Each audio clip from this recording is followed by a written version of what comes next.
అసలు స్కూల్‌కే వెళ్ళకుండా అంటే ఏ ఒక్కరోజు కూడా స్కూల్ మొహం చూడకుండా 77 ర్యాంకు ఐఐటీలో కొట్టాడు ఒక బనిబ్రత అని చెప్పి ఒక కుర్రాడు. విదిష అని చెప్పి నీట్‌లో 95 ర్యాంక్ కొట్టింది.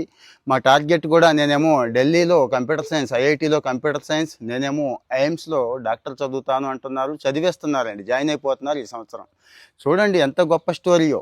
ఎల్కేజీ యూకేజీలకే లక్షల్లో ఫీజులు, 10th క్లాస్కి వచ్చేపాటికి రెసిడెన్షియల్లో పెట్టేసి విపరీతంగా రుద్దేస్తూ ఉంటాం పిల్లల్ని, అయినా కానీ ర్యాంక్ రాదు. ఇక ఇంటర్మీడియట్ చెప్పక్కర్లేదు, ఇక లాంగ్ టర్మ్లు, ఐఐటి కోచింగ్లు ఇవి ఏమీ లేకుండా ఇంట్లో కూర్చొని చదివారండి. ఈ మధ్య ట్రెండ్ మీకు తెలిసే ఉంటుంది, ఆల్రెడీ ఫారిన్ కంట్రీస్లో స్టార్ట్ అయిపోయింది. ఈ స్కూల్స్ టార్చర్ తట్టుకోలేక, అంటే ఒకవైపేమో ఈ ఫీజులు, అక్కడ ఏమైనా చెప్తారంటే ఏమి చెప్పరు, బట్టి బట్టి బట్టి రుద్ది రుద్ది రుద్ది వీళ్ళ బుర్రల్ని ఎదగకుండా చేసేస్తున్నారు అని కొంతమంది తల్లిదండ్రులు, తెలివిగల తల్లిదండ్రులు, ధైర్యం ఉన్న తల్లిదండ్రులు, వాళ్ళ మీద వాళ్ళకి నమ్మకం ఉన్న తల్లిదండ్రులు అండి. ప్రణతి అండ్ స్వరూప్ వీళ్ళ తల్లిదండ్రుల పేర్లు. వీళ్ళు బెంగాల్లో ఉంటారు, ప్రస్తుతం బెంగాల్ వాళ్ళు హైదరాబాద్లో ఉంటున్నారు. తండ్రి డిఆర్డిఓలో సైంటిస్ట్, తల్లి ఏమో స్కూల్ టీచర్. ఎలాగో స్కూల్ టీచర్ని కదా అని చెప్పి ఆమె ఐడెంటిఫై చేసిందండి. తల్లిదండ్రులు ఇద్దరు కూడా, అబ్బా ఏంటి ఈ పిల్లల్ని ఎలా రుద్దేస్తున్నారు, వీళ్ళు ఎదుగుతారా, ఎదిగినా పనికొస్తారా అనిపించి ఆపేసి ఇంట్లోనే ఇక 1st క్లాస్ నుంచి 10th క్లాస్ వరకు ఆ మహాతల్లి ఇంట్లోనే, అంటే ఆల్రెడీ ఆవిడ బీఈడీ చేసింది, కానీ మనలో కూడా చాలామంది బీఈడీ చదివిన తల్లిదండ్రులు ఉన్నారు.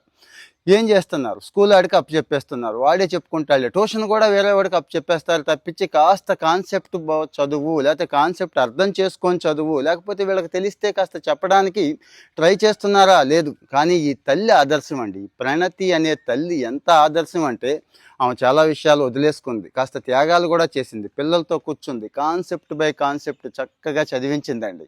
కాబట్టే ఈరోజు ఐఐటీలో 77 ర్యాంక్, ఆల్ ఇండియా నీట్లో 95 ర్యాంక్ వచ్చింది. వాళ్ళ ఫొటోస్ కూడా ఇస్తున్నాను, డీటెయిల్స్ కూడా ఇస్తున్నాను. ఇక్కడ వీళ్ళకి ఏమైనా ప్రత్యేకంగా కలిసి వచ్చేసిందా, ప్రత్యేకమైన సౌకర్యాలు ఉన్నాయంటే లేవు. ఆయన కూడా మామూలు ఎంప్లాయే, నెలకు ₹1,00,000 తెచ్చుకునే ఉద్యోగస్తుడు, హైదరాబాద్లో మధ్యతరగతి జీవితం. మీకు తెలియదేముంది. కానీ వల్లో పడలేదు, ఎవడు ఉచ్చులో పడలేదు. ఇక్కడ 10th క్లాస్ వరకు అయిపోయిన తర్వాత ఒక ఐఐటిజీ కోచింగ్కి మాత్రం ఒక చోటకు పంపించారు. ఆ స్టాండర్డ్ మరి మెయింటైన్ చేయాలి కదా అని చెప్పి అది ఉపయోగించుకున్నారు. పైపెచ్చి పిల్లలు ఈ కాన్సెప్ట్ ఎంత బాగా అర్థం చేసుకున్నారంటే, కొలంబియాలో జూనియర్ ఒలింపియాడ్ కూడా ఈ పిల్లాడు సక్సెస్ చేశాడండి. ఇలాంటి స్టోరీస్ ఎంత ఉపయోగపడతాయి అంటే ఆలోచిద్దాం, ఒకసారి ఇలాంటివి ఆలోచిద్దామండి.